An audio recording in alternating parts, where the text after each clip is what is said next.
Hello everybody and welcome back to part 2 of the Arabella deck. This is going to be the creature part where we talk about the creatures that are included in this deck.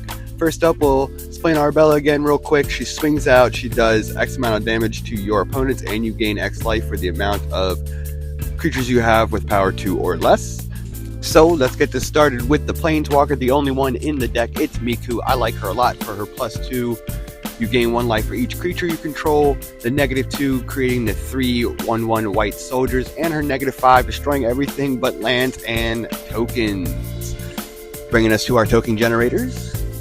You can choose all kinds, but these are the ones I chose because I kind of like them a lot. First up, we got the Charismatic Conqueror, because you know, making your opponent tap stuff where you get a vampire with lifelink is always awesome.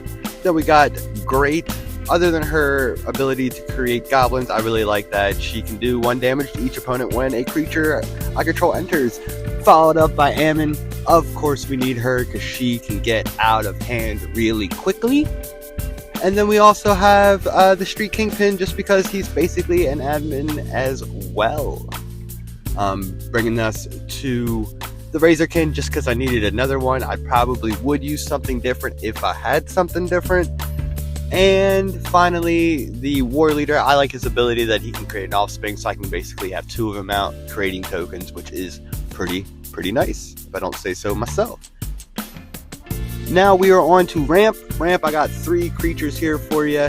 Very simple. We got the Goldmer for the white. Then we got the Mannequin for the colorless mana. And then I have a Reckless Barbarian for the red. Now I will say the better choice would be the Iron Myrrh, but I don't have one, so I can't use one. Anyway, we'll move right along here now to the protection creatures. The protection creatures also, I don't have many of them, but I do got the Rescuer, just because she's gonna make my tap creatures hexproof, which is pretty nice. And the Life's Boundary, just so I can have a quick way to protect Arabella while she's swinging out.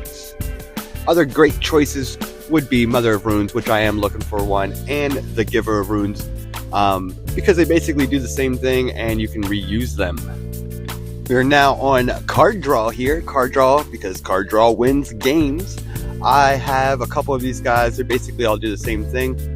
Mentor of the Meek, you know, you pay the 1 after you drop the creature, you draw a card. Enduring Innocence, basically doing the same thing and welcoming Vampire. Those guys are basically the same as that card, but I do got a Scrawling Crawler just to make things a little bit fun, because it's kind of fun to watch your opponents lose life when they draw cards. So that's our card draw section, which brings us over to the unblockable abilities, because like I said, she's going to be swinging out. You're going to want to make her kind of unblockable. So these are some of the guys I have. I do have other cards. We got the Goblin Smuggler here, just going to make her unblockable when I tap him.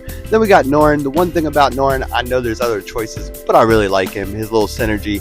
If she gets blocked, I just pay the 2 later on and bring him back. And then we also got the Streetwise, which is definitely the MVP of the situation, basically making almost everything unblockable to creatures that have power 3 and above, and she'll allow Arabella to trigger twice, which is always awesome. Now we're over to the other creatures. These are just some creatures that I enjoyed throwing into the deck. Not for any other purpose, but I like them. We got the Taker real quick because it just makes it a little bit harder for my opponents. Then the Gatekeeper, because why not get some more damage for them creatures.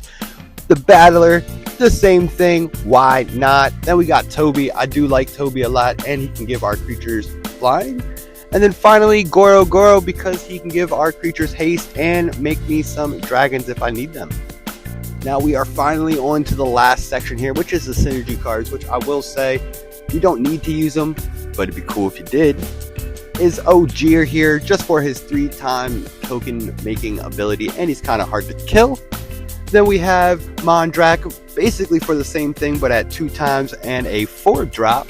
And then finally the Roaming Throne, because why not shout out Toy and get another trigger from Arabella. Yeah. I did want to make a quick honorable mention about the Jolly Balloon Man. He's a super cool card, but I feel like his synergy, because I have a lot of legendary creatures, don't work well for me. And that's basically the video right there. Hope you guys enjoyed that and hung around. I will be making part 3 where we'll be talking about probably the sorceries of the deck and the instances. So hang around for that. But until then, peace.